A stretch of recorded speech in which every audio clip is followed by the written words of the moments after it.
I think we're ready to get rolling. What do you say? Perfect. Sounds good. So, hi, everyone. Thank you for being here, especially during this very unique time where we're able to do more inward work than usual.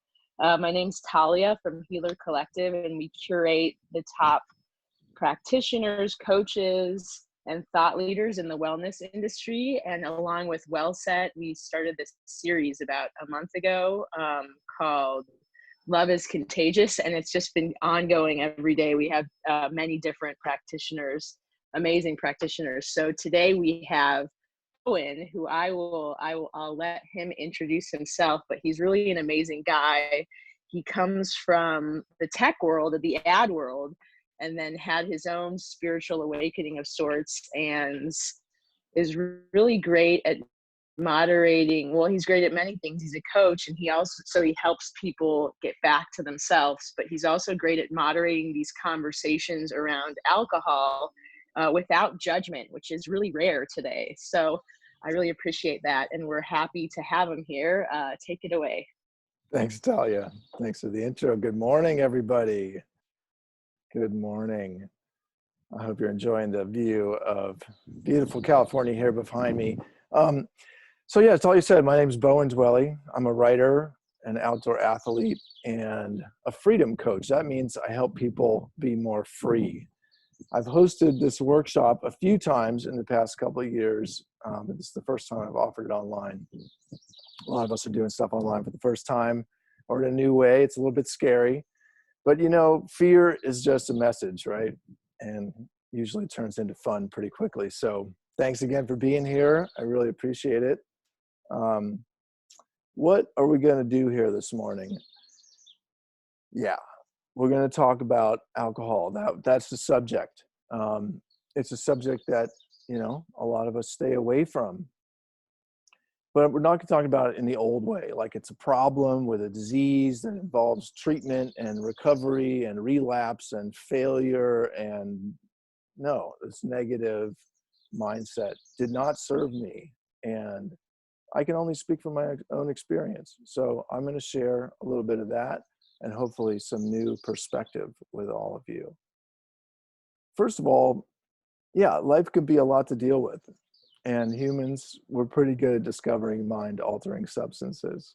They're not all bad, not at all. This is about self-awareness and making your own choices about what goes in your body. That said, let's not miss the straight fact that in the case of alcohol, the substance itself is very toxic. And if you make a habit out of drinking it, it'll drag you down. There's no two ways about it. It is a downer. For my part, at some point not too long ago, I realized how much it was dragging me down and also how much I had been fearful of change. And once I did change, how needless that fear had been and how long I had needlessly suffered. That experience is the main thing that has inspired me to become a coach. And although I don't work exclusively on the subject of alcohol, it is a big part of my practice. It feels great to be able to share how many of us now think about drinking, which is quite different than, let's say, the last several decades. And I didn't make this stuff up. There are a large number of authors, teachers, communities, and groups all working in this space, and I'll share a list with you at the end. What I'm going to do here in the next several minutes is talk, kind of share my experience for the next 15 minutes or so, with some pauses for questions. And then we'll shift into a discussion. First, I'm going to share a little bit of a story with you. As I talk, you'll hear me use I, you, we interchangeably. I could be you. You could be me. Hopefully this session, again, will give you a little bit of a different perspective, a sense of new possibility, maybe even blow your mind a little bit. So again, using the chat, just to get started, I'd love for you to share what brought you here today. Is there something about how you've been living that you wish you could change? What brought you here today? And yes, we are recording the session, so that will be available. We'll share that and some other resources afterwards. So again, in the chat, what brought you here? What is it that you would like to change about how you're living? As you guys think about that and respond, I'll tell you a little bit of story. So depression, you probably heard of depression. It's often thought of as kind of a thing, but it's not a thing. It's not a disease that you catch. It really describes, that word depression describes a pattern that some of us get into when life sucks and the suck just doesn't let go. It's when your normal is way below normal, not just sometimes, but just about all the time. It's hard to explain to somebody who hasn't experienced this firsthand, but it's qualitatively different than like a bad day. There's a tipping point where the clouds roll in and it seems like they've always been there and they're never going away. And there isn't anything that will change that. You may know intellectually that it can change, even that it will change, but in the moment, it doesn't feel that way. And it feels like the moment is going to go on forever. Now, and I was depressed on and off from my mid-teens into my late 40s. And there's some people on this call that know me from those times. And they may or may not have known that that was the truth. And sometimes it was better, sometimes it was worse. But the worst thing about it, in a way, was that I didn't understand why I was depressed. Right or wrong, I still don't believe that I was just born that way. I don't buy the idea that depression is due to a chemical imbalance. At least not an imbalance that we inherit. At least not for the vast majority of the so many of us that feel depressed. They're just too damn many, as I said. I felt like there had to be a reason. I just didn't know what the reason was. In fact, at some level, I already knew what I know now, that depression is a symptom of not living well. But yeah, I was too depressed to admit that to myself or to change much about how I was living. And that's the catch-22. You can read Johann Hari's book, Lost Connections, for a lot more truth about depression.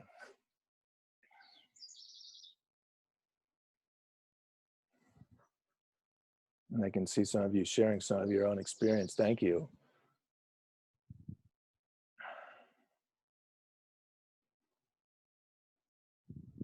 Mm-hmm.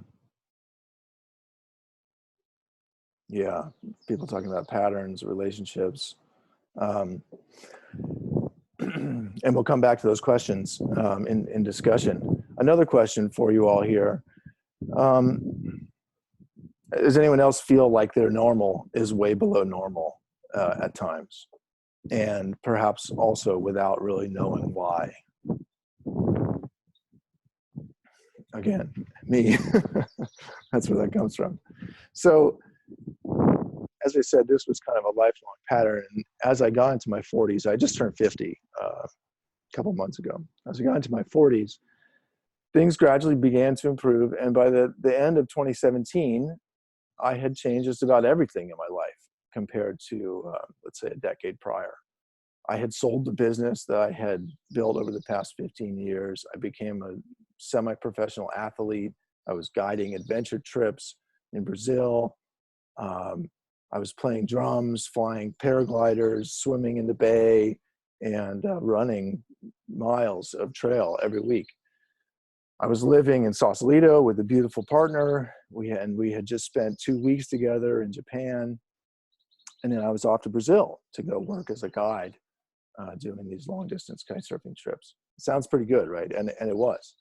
And yet, back home at the beginning of 2018, I felt that familiar feeling, the slide into this dark place. And I knew that feeling, I knew where it could go, and I still didn't know why. That's the thing, I didn't know why I felt that way. Everything was going awesome, right? And yet again, I really believe that we are, regardless of genetics, responsible for our own well-being. And so I wasn't willing to just say, fuck it, I'm depressed, give me the pills. Instead, I did what I had always done to pass the time, kind of waited out. And after a day or three, really, it was more like 3 weeks, I had this flash that I had never had before. I saw myself sitting on the couch, watching TV, drinking. In fact, my girlfriend and I had been drinking a lot on our trip to Japan too, as I had been on my other trips. And this wasn't anything unusual for me. I drank all the time, not a ton, but all the time. And I had been drinking since I was 10 years old. 10 years old.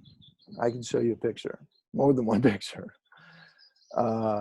That might take a minute to sink in, but it's true. I started drinking with my friends on a regular basis in 6th grade. And I don't mean like a few wine coolers, what an epic party. I mean, at least until we discovered all the other drugs that we could combine with alcohol, getting wasted was the main thing that we did together. So it was definitely kind of a habit. In that moment, something became clear to me that had, believe it or not, never occurred to me previously. I realized that drinking, not only was drinking making my depression worse, but that it could have been what was making me depressed all along. For the first time, I asked myself, whether drinking could have even caused what had become depression in the first place. I had always been looking for some deeper reason, why I hadn't gotten the rest of my shit together, why I wasn't happier, at least more of the time. But this realization forced me to consider whether it was drinking itself that was the number one way that I had been just plain living wrong, as Caroline Knapp puts it in her great book. I had always resisted the idea that it could be that simple. And, it's not that simple, but there it was, the truth. How do I know that it was true, so to speak, that this realization was right? Well, I don't, except that I knew that it was true for me right then, and that's proved to be the case. So while I had certainly understood that alcohol wasn't part of, the health and wellness program, I had never considered that connection between drinking and depression. And nobody had ever asked me, which is why I started doing this, to ask you whether you've ever considered really what effect drinking has. Anxiety, I should have said anxiety and depression, they kind of go hand in hand, and one often leads into the other. Need versus want. Yeah, let's talk about that.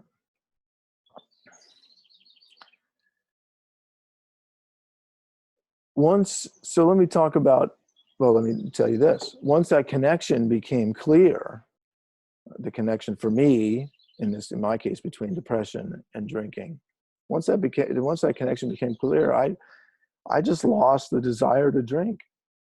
To be clear about what I'm saying, it's not that all of a sudden I found myself wanting to stop badly enough, or that I was finally able to sort of muster the willpower to resist the urge to drink. That was not my experience. I just lost interest.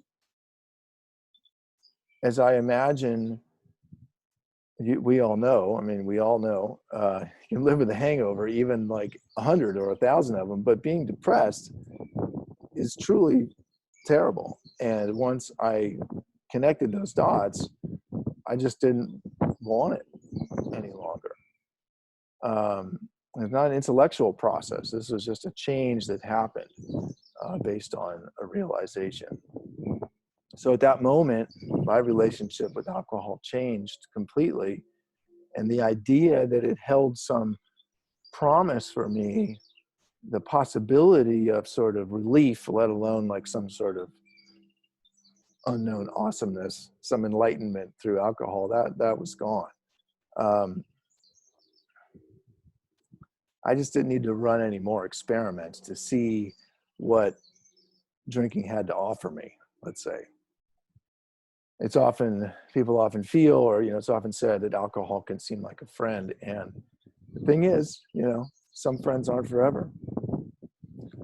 So what's my point? You're probably, or, you're probably not all depressed. Thankfully, we're not all depressed. And I hope you're not. That's awesome. The point is that you may have some other part of your being, of how you are living, right, that isn't going so well. And you're kind of wondering why. And if you're on this call, you've had the feeling that, and probably, or maybe completely separate from that alcohol, that you want to change your relationship with alcohol for some reason. But you may feel like those two things are completely separate. Like there's something in your life that isn't going quite the way you would like it to go. And the way over here, it's like, yeah, maybe I shouldn't drink too much. But these two things, they're not related. They're not related, right? One doesn't cause the other. I've got some, other bigger reasons why I haven't gotten, why this part of my life isn't so satisfying. So my story here about depression is to illustrate that for me, those two things were way more connected than I would really had even considered. It wasn't even so much that I was not willing to admit it. I hadn't even really considered it. Again, no one suggested that they could be connected. Maybe I hadn't just done my homework. Taking space. Yeah, Chuck, I'm going to get to that in just a second. And then, thank you. It's a great point. So let's talk about change for a minute. Another question for you guys using the chat. What's your experience with change in your own life?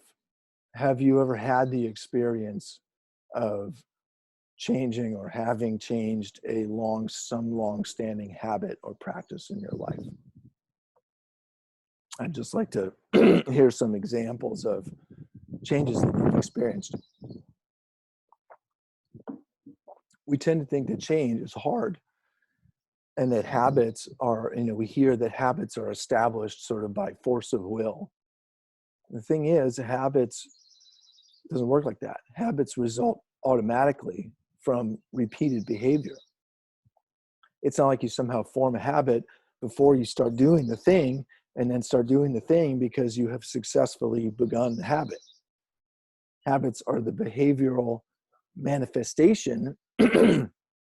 Habits are the behavioral manifestation of how the meat of the brain grows.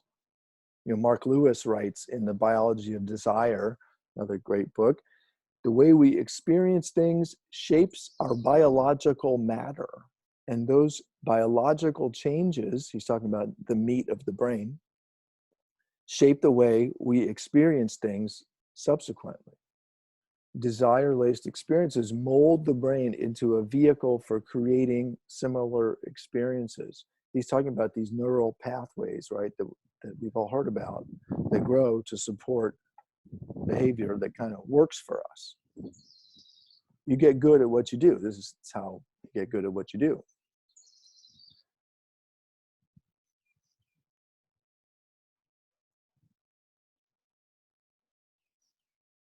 Originally, there were no bad habits.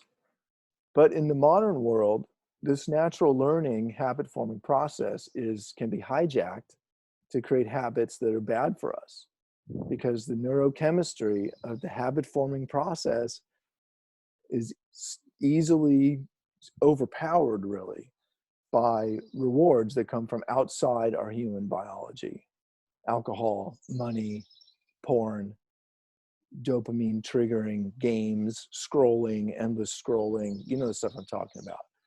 Alcohol in particular exaggerates our own natural neurochemical cycle, both to making it more extreme and over time pushing the whole pattern downwards. Okay.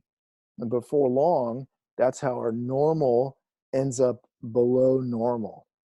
And the top of the curve doesn't even feel that good anymore. As Annie Grace puts it in her book, This Naked Mind, the drug creates the low and then deceives its victims into believing that by ending the low, it's providing a high, right? Alcohol does this to everyone in the same way, which is why, excuse me, alcohol does this to everybody in the same way. And that's why the term alcoholic is quickly falling from use.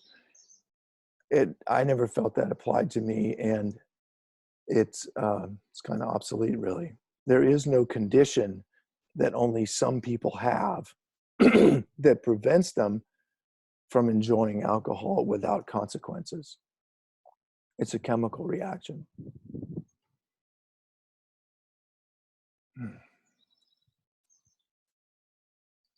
Okay. So just a few more thoughts, and then we'll dive into a discussion. The thing about change, another thing about change is that it usually feels like it's going to be much harder than it actually ends up being. And here's part of the reason why. Your current self doesn't want to change because it feels like giving up part of who you are. And it is. It is. The thing is, yourself will be just as attached to whoever you become in the future. Yourself doesn't really know the difference, is yourself only lives in the present. A big part of the reason that change often seems like it's going to be difficult is that it's not your current self's job to become anyone else. It's your ego's job to defend and make the most of who you are right now. It's what I call the view from the inside, right? Your current normal looks real because it is. And what seems real and normal can also change quickly and dramatically. When I think about what my normal was when I knew Chuck 20 years ago, it was completely and totally different from my normal now.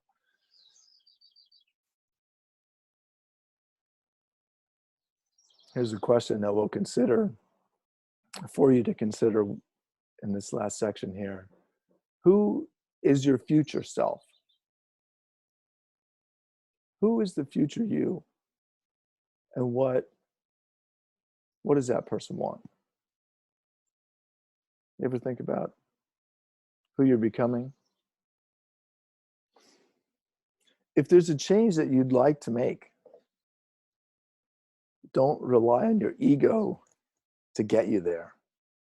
Your current self is just a point in time. And that current self is going to do its best to keep you right where you are.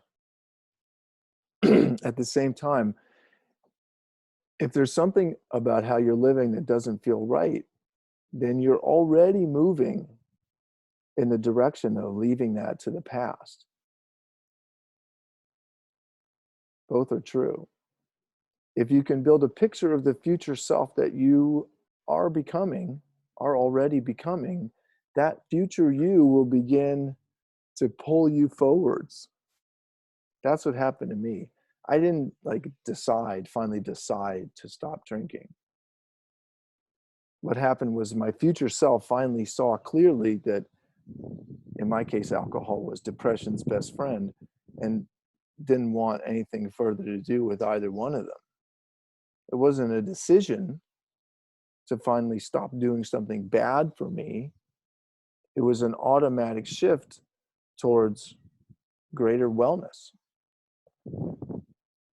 And when what's good for us becomes clear, we do move we in that direction automatically. By the way, if you haven't read David Rico's beautiful little book, How to Be an Adult, sounds simple, right? Yeah, I highly recommend it.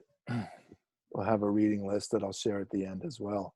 So, and a big part of being an adult is telling the truth to yourself and to others.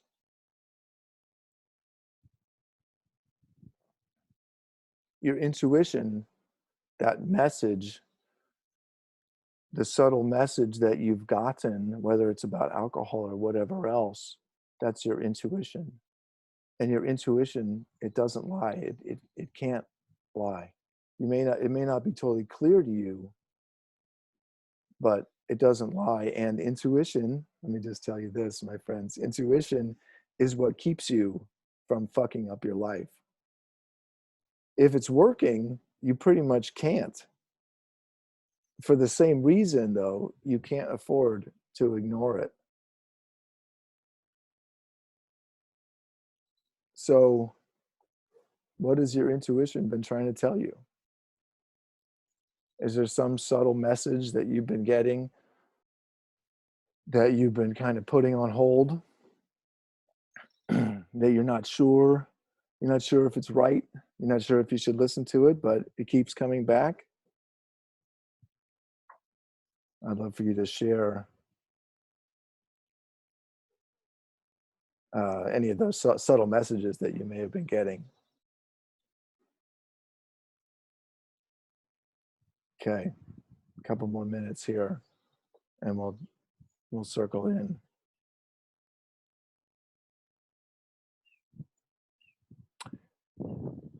Behavior, if you know, one thing about behavior and about change, one more thing on that topic, right? Behavior, I said habits are driven by behavior. Behavior is driven by beliefs, right? And often our beliefs are based in the past, right? Often we develop some belief based on some situation long ago. And then in the present, we find that we are still being the solution to a problem that no longer exists, right? But we're still acting based on that belief. So often the first step in changing our behavior is examining some long-held belief and questioning with courage whether it might no longer be true or whether it serves our future self. Okay? We have to look at what's driving our behavior.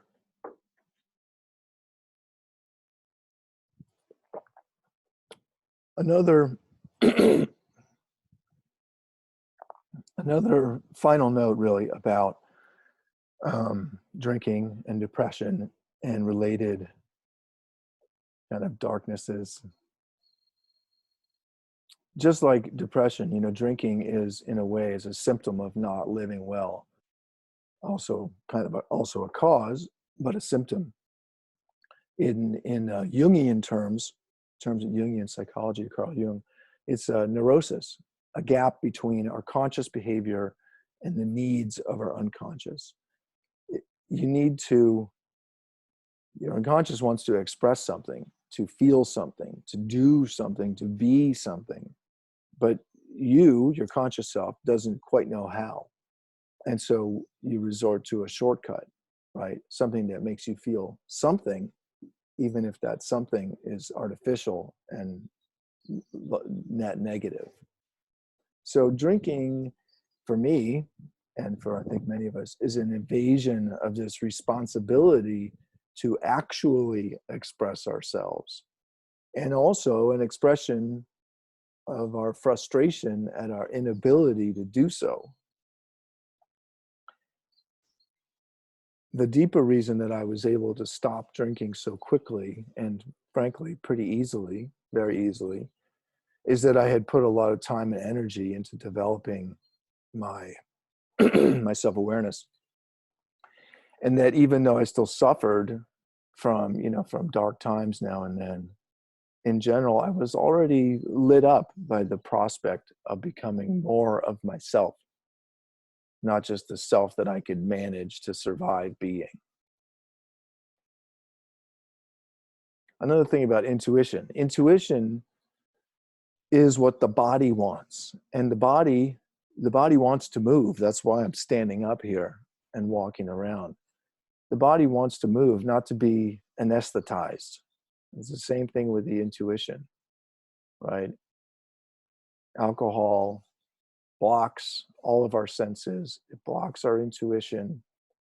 And that's often why it takes such a long time for the intuition to speak up, or speak up loudly enough to make a change.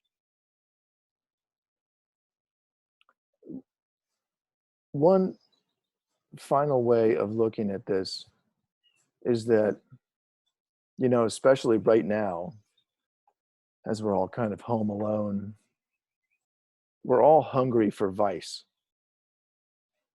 Drinking, and I mean, throughout life, right?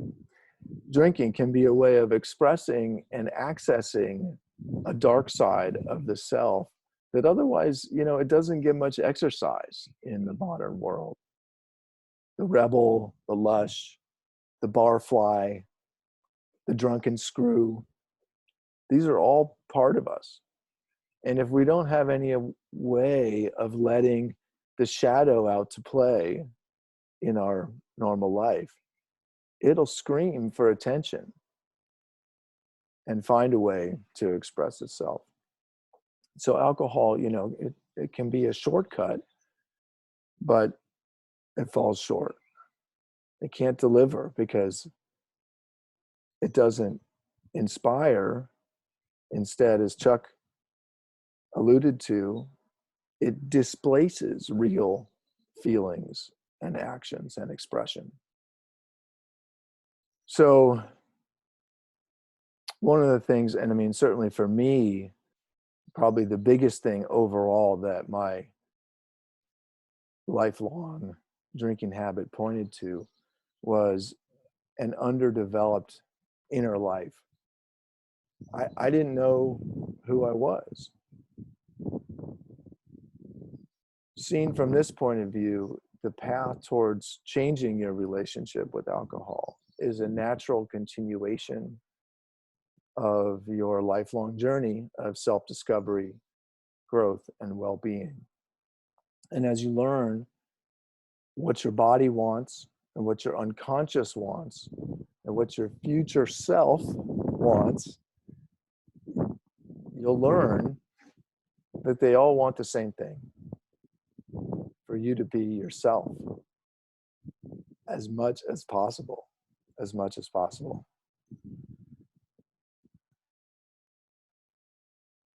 Okay, so now the sun is on my head. Let me turn a little bit to change that. And let's open it up here to some discussion. So Talia, can you change the format so we can see each other or not? I'm not sure. Yeah, no, I'm really Yes, I'm gonna try. I can unmute too, everyone. Let's see. People should be able to share their videos. Can everyone do that? Or yeah. If I can't do it, you're also the host, by the way, Bowen, so you can try. Yeah, I think in this webinar format we don't get the video from everybody. But we'll let me go back in the chat here and and dig into some of these topics.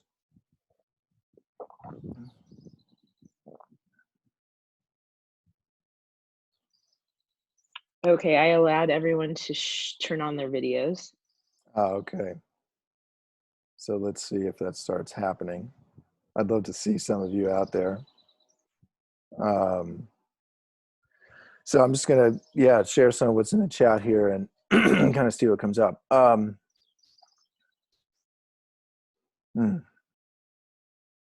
Sarah says, I'm living with someone who has a confusing relationship with drinking, and it's frustrating, and I fear the future. That really resonates with me a bit. Sarah, you out there? If you're out there, I'd love to hear a bit more about how this is confusing and frustrating and fear. Sarah, can you unmute yourself? Oh, hey, I unmuted myself. Hi, Sarah. Good morning. Hi, how are you? Amazing. Thanks. I'm great. So, yeah, you said you're living with someone who has a confusing relationship with alcohol. Well, yeah, so it's, I think, less about me, but more about just living with somebody that,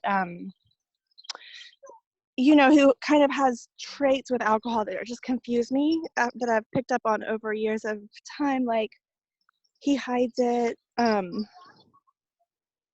and mostly it's about hiding and kind of like drinking alone instead of drinking with other people, and then like putting water in the alcohol bottles, and me finding wine bottles in a closet and things like that, and just being like, why don't you just drink with me?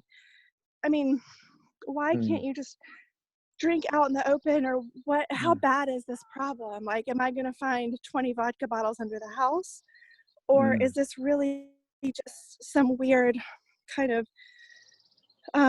trait that isn't that bad, but it's just a little bit weird? Like, I guess for me, I don't know how bad it is. And he's saying, oh, I just have a drink here and there. Oh, I hid it because, my parents were in town and I didn't want to have to walk all the way into the kitchen, or because, I mean, just always there's a reason. Yeah. But the truth is that I find liquor bottles around the house. I mean, I have, it's not a regular that I have. And then I'm not, in fact, last night I woke up and I'm like, oh, I was so excited to like share that bottle of wine, and I bought it and it was sort of expensive, and it's half gone. And I didn't even, it's sort of disappointing and frustrating. And so I guess, I don't know if that's maybe not exactly what you're talking about today, because it's more of like, no, it's a good thing, but thank you for sharing that. yeah. I mean, aside from the direct, behavior, something that comes through to me and what you're saying is about confusion. And, you said that feels confusing. And, I often felt really confused myself in the past. And when I reflect on that, what I find was that confusion is like cognitive dissonance. It's like I kind of know the truth, or I have an intuition, I have a feeling about a situation. I'm not sure whether to trust that, and I don't, and then my rational side is still kind of wanting to believing or wanting to believe something else. And so I'm in conflict, right? And I'm confused, literally. Right. And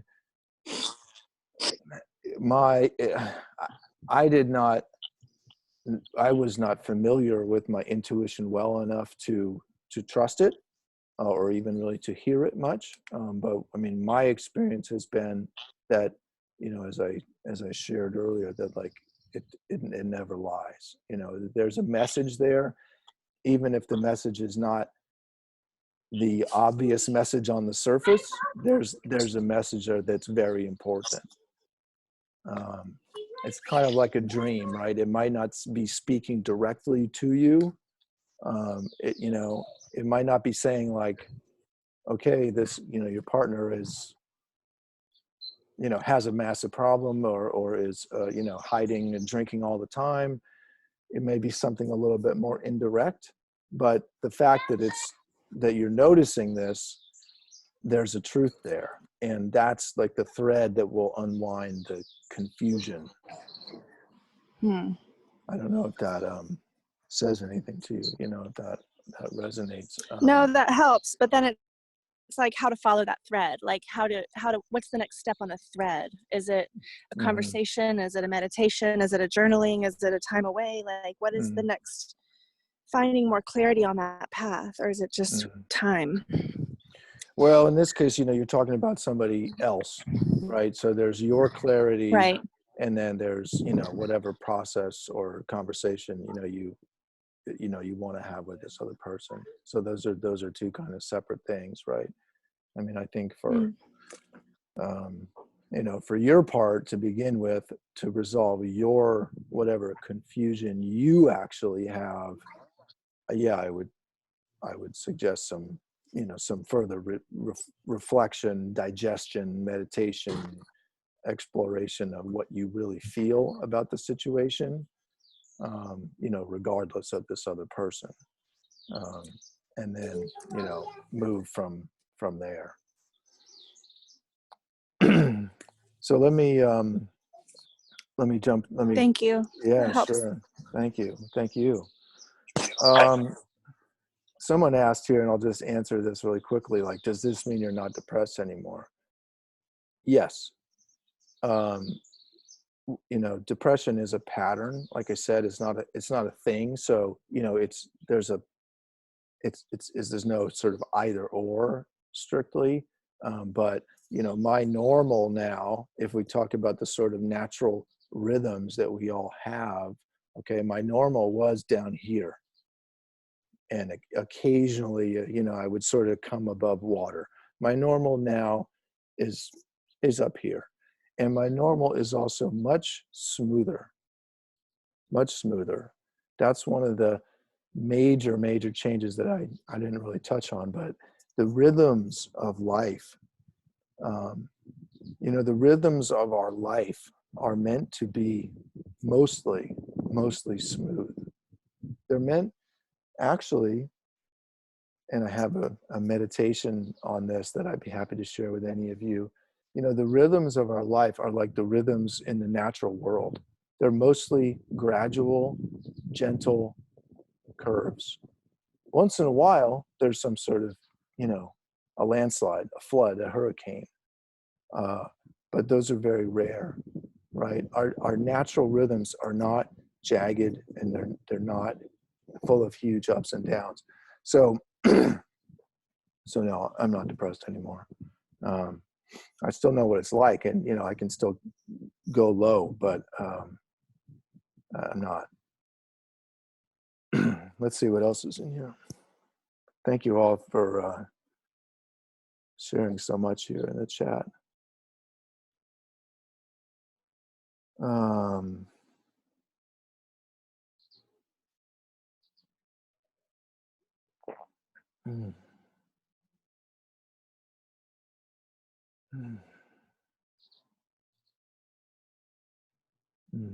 I definitely know that I would be healthier without alcohol. I also think that alcohol somehow acts as a relationship buffer with my husband. It feels complicated, never goes so far that we have to quit, but it's always there. I'm drinking because I'm bored with not finding my real purpose, but perhaps drinking is blocking that. Yes. I mean, those two are related, in that, we talk about so Rebecca mentions alcohol as it feels like it's sort of a buffer. And it's always there. Chuck says he feels like maybe bored. Well, maybe, I mean, everything's related, but bored with not finding my real purpose, and perhaps drinking is blocking that. Well, let me just say, yes. If you have the feeling that it's getting in the way, maybe this is how, those things are related. If you have first of all, if you have the feeling that it's getting in the way of something, well, it's getting in the way, isn't it? Somehow.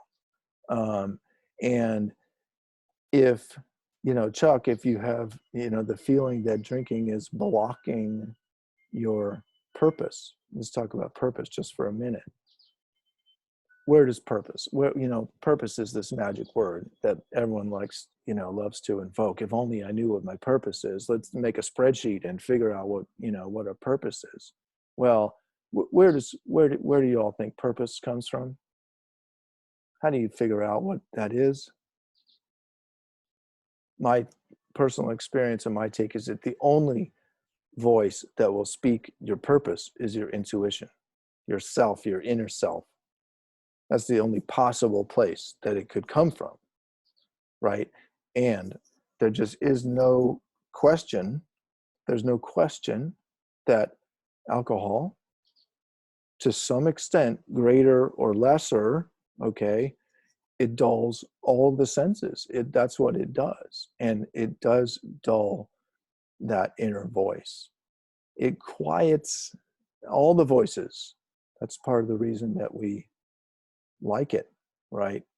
But so we end up in this negative feedback loop where we're bored, we don't know our purpose, we're drinking, okay? And then actually, it's making it harder for us to ever figure out kind of what our purpose is. It seems like we're not going to find it. That's kind of boring and depressing. And so we self-soothe by drinking and just kind of tuning out. And that prospect of ever kind of finding something that lights up our life a little bit more gets farther and farther away. So yes,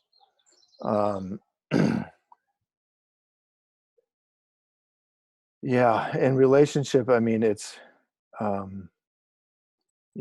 relationship. Rebecca, do you want to unmute and share a little bit more about your situation?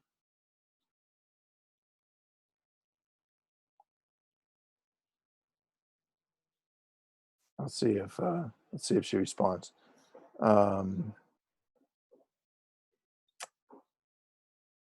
There, Rebecca, hi. Let's see if I can unmute you.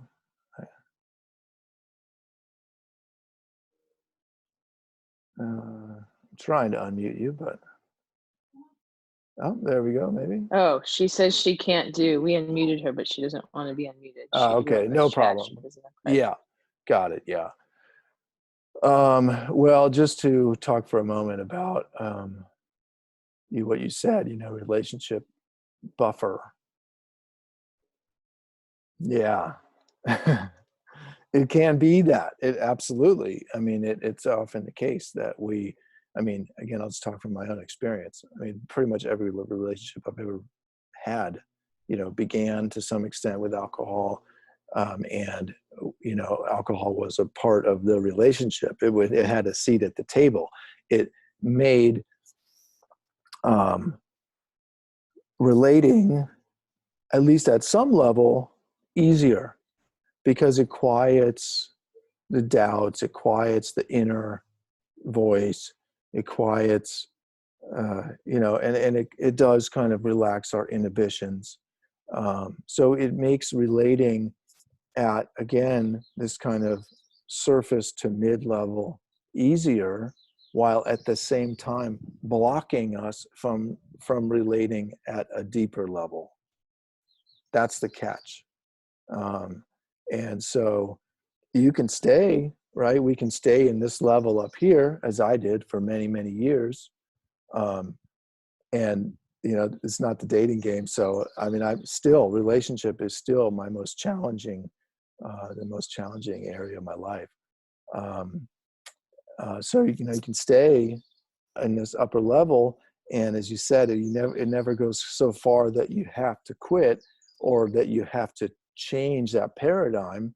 You can stay there, but it's always there. And, the fear, here's maybe a question for you to consider with your partner, Rebecca, is, what are you afraid of, right? What are you afraid of? What could happen if you were to go deeper with or without alcohol? Is there something there that you fear? And if so, what is that? And why? And that would be a thread to follow. Let me also just share my screen as we're getting towards the end of the hour here. I just want to share the let's see, sort of a summary and reading list with you all, so you have that. Let me see. I don't know if I can. Yes. You should be able just to, you can put the link in the chat or. Yeah, Good. I think it's sharing now. Is it? Yeah, looks great. Great. So just some other questions to consider that we're kind of talking about. Here's a bit of a summary of some of the points that we've covered. Now, of course, if I go back to the chat, I don't know if it'll share the chat screen or that. So maybe it's not the best strategy. Let me go back to, yeah, I can see that I can't. I'm going to go back to the chat here. So Ashley, can you discuss how to talk to a younger sibling who uses drinking as a crutch? They seem to have anxiety, not open to hanging out with alcohol. They're 27, still growing, turned into an angry drunk. One drink leads to 8. How do you talk to them about it if they're highly sensitive? Yeah, it's a great question. No problem, Ashley. I see you. It's a great point. And I'll just share with you what comes to mind. I don't know if I have the answer for you, so to speak, but the title of this session, this talk, and also of a piece that I wrote that you can find on my personal website, is Nobody Asked Me. Nobody asked me. Now, my life is my responsibility, so poor me, but I sure do wish that someone had asked me.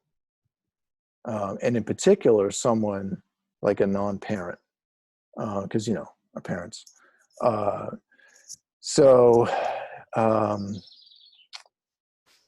Yeah, and I put it in those terms of, ask me.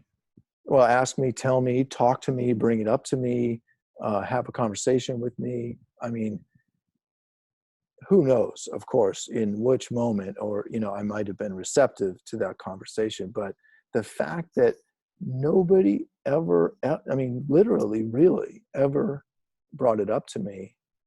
And I'm talking about from, the very beginning, from my teenage years, right up until, very recently, nobody had, the courage to bring it up to me, because it is, a sensitive subject. Well, so if it occurs to you, as it has, to bring it up, one tactic that I use, I suppose, for bringing up difficult subjects is simply to say, I love you, and something has come to mind, that I feel like asking you or sharing with you. I'm not giving you advice. It's just something that's come to mind. Have you ever considered X? Or, let me share with you my experience. Even more importantly, perhaps, is to try to speak from personal experience, right? And just to share some personal experience of yours, that's relevant, without any judgment or comment, really, on on their own behavior. That said, I think also these days we're very touchy about, even more than ever, about commenting on anyone else's behavior, and I think kind of too touchy. If you know somebody and you see something, say something, right? Like, have you considered? What's the worst that could happen? So we're getting very close to the end of the hour here. I do want to, again, I'm going to share my screen again here. so that you can see these notes. So some suggested reading. This list is also on my website, which you can see at the bottom there. And these are just a few examples of, again, folks that are kind of working in this realm and have, written and spoken a lot more about this than I have. And finally, where to go from here. Here's how to find me. My website, there's stuff on the site. There's more of my writing. There's a whole list of groups and resources that are out there. And if anybody wants to talk about this further with me, I'm available to do that. My discovery sessions are always free, and you can schedule one right there using that link. It's on my site. You can also just reach me by email or on the usual socials. I'm happy to hang out here for a few more minutes if anybody wants to chat directly using the Zoom. And I want to thank you all for joining today.